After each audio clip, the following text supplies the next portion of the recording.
Hey everyone. All right, so in today's vlog, we're going to talk about why it is so important not to make excuses for other people's behavior.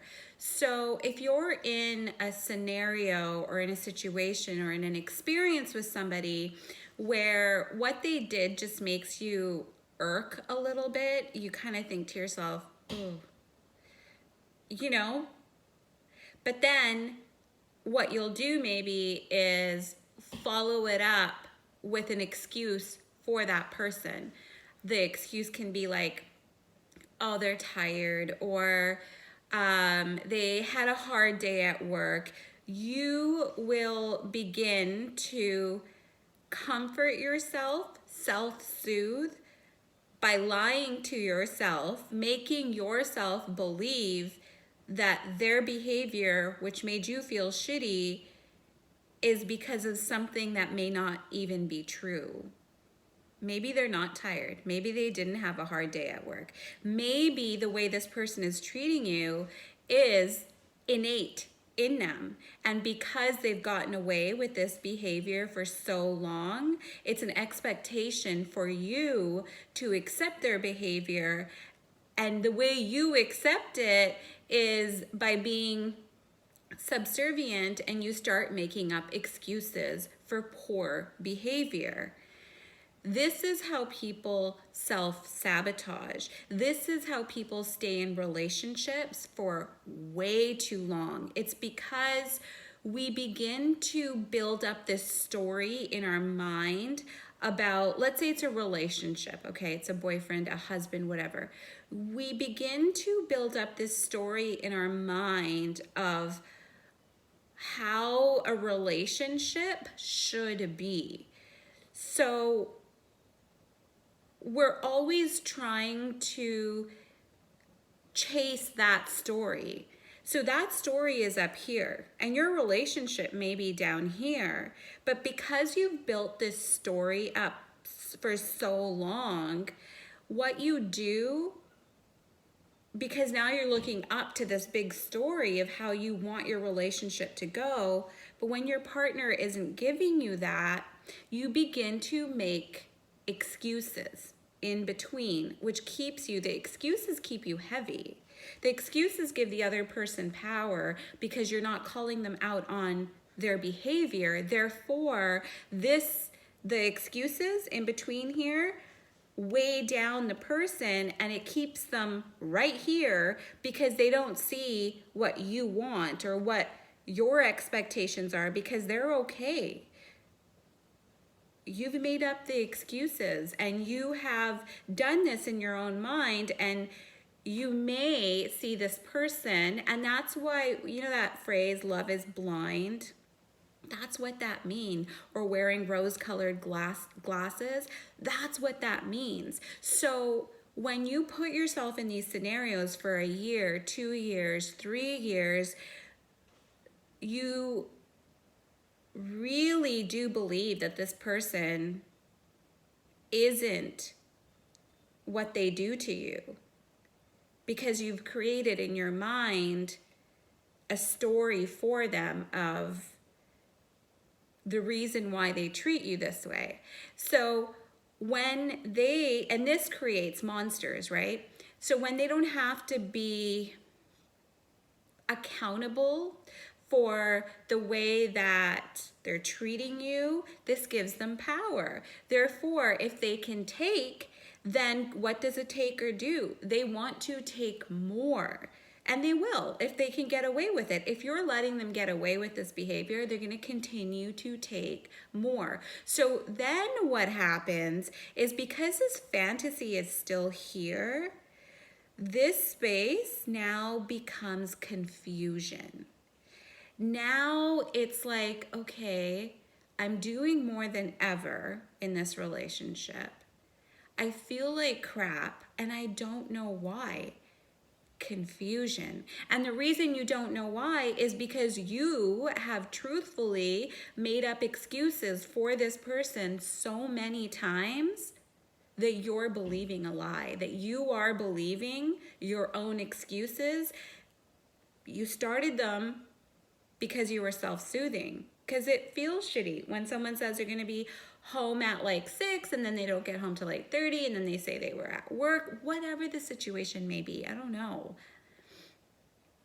But that kind of shit feels shitty. And sometimes, I'm not talking about like balanced relationships. Obviously, I'm talking about if there's an imbalance. How do you know that there's an imbalance?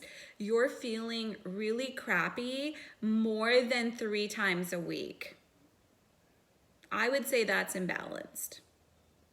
That's just the way I use energy, and I've put numbers on the energy. So if I feel like shit more than 3 times during the week, and even this is, we could say with my son, he's 17, he's growing up. So I'm going through those teenage years.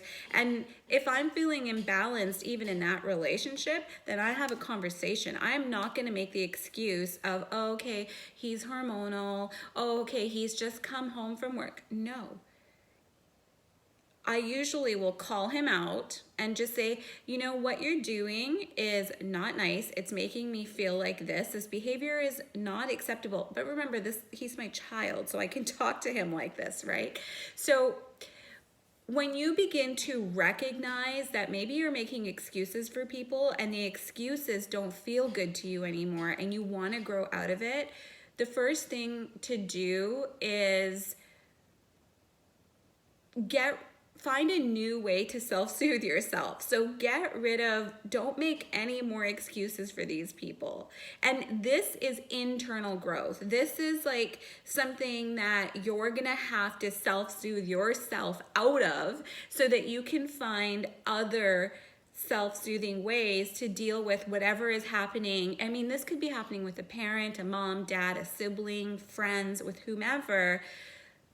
But what you're doing is you're bringing yourself back to balance and pulling yourself out of an illusion that you have created of that other person.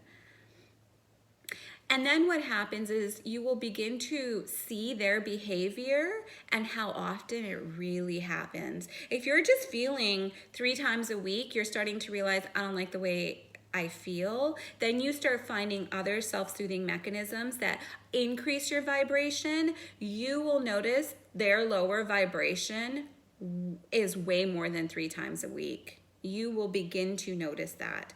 And these are shifts that happen with little changes. It's always the little things. And these little things always start with awareness and recognizing your feelings. So I don't need anything. A text message just came in. Sorry, guys. But I just wanted to share this vlog because I hear so many people make excuses for other people's bad behavior. And because I just do not do that anymore, I refuse to do that. And I'm not calling people out all the time. I only will not confront, that's a bad word. That's a negative word or seen as a negative word. I will lovingly open up a conversation with only those people that I absolutely love and have long-term relationships with. Anybody else, if I see them like, I don't know, once every couple of months or once a month or however long, I just stay silent. I let them be the way they are and I'm completely indifferent to it. And that's what happens as you keep practicing not taking shit from other people or not making excuses for other people. You literally become indifferent to these situations. You're like completely indifferent. And you can sit back and you can just observe the person. You can agree with them. Like I said, I stay silent. I only open up conversation because that's my energy. Conversations, communication is energy. This vlog is my energy. And I only want to share my energy, like I said, with those people that I have long-term relationships with, or those people that I love, that are dear to me.